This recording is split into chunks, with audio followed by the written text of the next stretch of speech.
இப்ப நீங்க இறந்தவங்க கூட பேசுவேன் அப்படின்னு சொல்றீங்க. இப்ப எனக்கு தெரிஞ்சவங்க ஒருத்தவங்க வந்து ஆ திடீர்னுட்டு இறந்துட்டாங்க.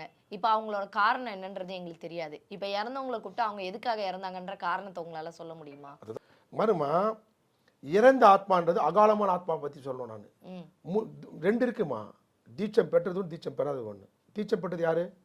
எல்லாம் வாழ்ந்து பேரன் பேத்தியை எடுத்து சரிங்களா வயதானி இறக்குறவங்க அவங்க வரவே மாட்டாங்க. ம். அவங்கள பற்றி நம்ம பேசுறது அவங்க வரமாட்டாங்க முதல்ல. ஏன்னா அவங்களுக்கு முடிஞ்சு போச்சு அவங்களோட இது. எல்லா சகல விதமான ஆசைகள் ஆசைப்பாசைகள் ஆரம்பிச்சு தான் போகிறாங்க. நான் சொல்கிறது அதாவது அகலமான இறக்குறாங்க பார்த்தீங்களாம்மா, தன்னை தானே அறியாமல் அந்த மாதிரி ஆத்மாக்களை வர வைக்கலாமா? ம். அதை நம்ம வேலை அதுதான் 35 நாள் பண்ணிட்டு இருக்கிறோம். ஒரு ஊராக போய் நாடாக போட்டு இதான் பண்ணிட்டு இருக்கோம் நம்ம.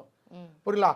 அதை பற்றி தெரியணும்னா டீப்பாக தெரியணும்னா அமாவாசை பௌர்ணமி இந்த மாதிரி வேலைக்கிழமை நாள் இருக்குல்ல, கேமரா எடுத்து அங்கே வந்துருங்க. நம்ம இடத்துக்கு வந்துருங்க. எங்கே வந்துருங்க? ஆசிரமத்துக்கு வந்துருங்க. அங்கே வந்து பாருங்கள். ஒருத்தங்க எங்கேருந்து வந்து ஹைதராபாத்ல வருவான், ஒருத்தன் வருவான், பெங்களூர்லேருந்து வருவான், மைசூர்லேருந்து வருவான், இந்த பக்கம் கோயம்புத்தூர் சேலம் மதுரை வருவாங்க, இங்கே லோக்கல்லேருந்து வருவாங்க. சரிங்களா? வந்து பாருங்க. பார்த்து தானே இது பற்றி சொல்லிகிட்டே போகலாமா? சாங்கியம் நிறைய இருக்குமா, நிறைய வகைகள் இருக்குது சாங்கியத்தில். சாங்கியத்தில் எண்ணிலடங்கான சாங்கியம் இருக்குது. பட் அது வந்து இன்னைக்கு காலகட்டத்துக்கு மாதிரி மாற்றிக்கிறாங்க, அவ்வளோதான். அதுதான் தப்பு நான் சொல்ல வரேன், வேற ஒன்றும் இல்லை. இந்த கை போதுமா சாங்கியத்துக்கு? இதுக்கு ஒரு நான் இப்போ அந்த மதத்தை படிக்கிறேன், முழுசாக படிக்க மாட்டேன். ஏன்னா ஏன் சொல்ல முழுசாக படிக்க மாட்டேன்?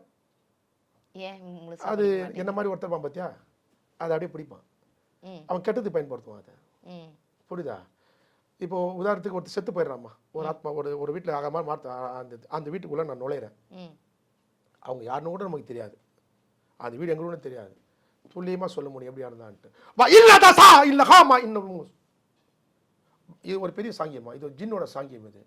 இது வந்து வேத ரீதியாக நம்ம போகலாம். இது ரக் ரக், அது rock rock ரக்காலி rock rock Raheena, அது போயிட்டே இருக்கும் அது பாட்டு.